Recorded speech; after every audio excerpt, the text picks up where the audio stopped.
দেখছেন MS travel presents প্রবাস কণ্ঠ প্রাইম নিউজ। ধর্মীয় ভাবগাম্ভীর্যের মধ্য দিয়ে মালয়েশিয়া উদযাপিত হল পবিত্র ঈদুল আজহা। আল্লাহু আকবার, আল্লাহু আকবার, লা ইলাহা ইল্লাল্লাহু, আল্লাহু আকবার, আল্লাহু আকবার, ওয়ালিল্লাহিল হামদ। তাকবীর রায়ধ্বনিতে মুখরিত হয়ে ওঠে মসজিদ প্রাঙ্গণগুলো। নতুন পোশাকে মসজিদের দিকে ছোটেন মানুষজন। এ যেন আল্লাহর সান্নিধ্যের চিরন্তন রূপ।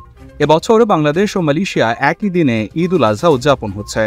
দেশটির রাজা ইয়াংদি পাটওয়ান আগং, সুলতান ইব্রাহিম এবং রাজা পেরমাইসুরি আগং, রাজা জারিদ সোফিয়া সহ দেশের সকল মুসলমানদেরকে পবিত্র ঈদুল আজহার শুভেচ্ছা জানিয়েছেন।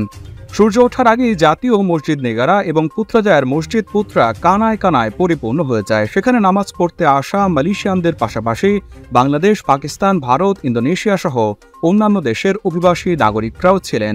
মালয়েশিয়ান ছেলেরা তাদের ঐতিহ্যবাহী পোশাক বাজু মালায়ু পরে সালাত আদায় করতে আসেন।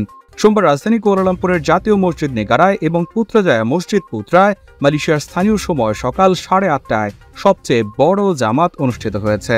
নামাজ শুরুর আগে বয়ান পেশ করেন মসজিদ নেগারার গ্র্যান্ড ইমাম এহসান মোহাম্মদ হোসনি এবং মসজিদ পুত্রায় বয়ান পেশ করেন পুত্রা মসজিদের গ্র্যান্ড ইমাম সালাউদ্দিন হাজি Ghazali. Perdana Menteri Datuk Seri Anwar Ibrahim hari ini menunaikan solat sunat Aidil-Adha bersama lebih 20,000 jemaah di Masjid Putra. Perdana Menteri yang berbaju Melayu biru muda tiba bersama isteri Datuk Seri Dr. Wan Azizah Wan Ismail pada 7.52 pagi disambut Timbalan Menteri di Jabatan Perdana Menteri Hal Ehwal Agama Dr. Zulkifli Hassan. Seawal pukul 7 pagi, perkarangan Masjid Putra mula dipenuhi ribuan orang awam termasuk pelancong asing yang tidak melepaskan peluang untuk melihat suasana solat sunat Aidil-Adha.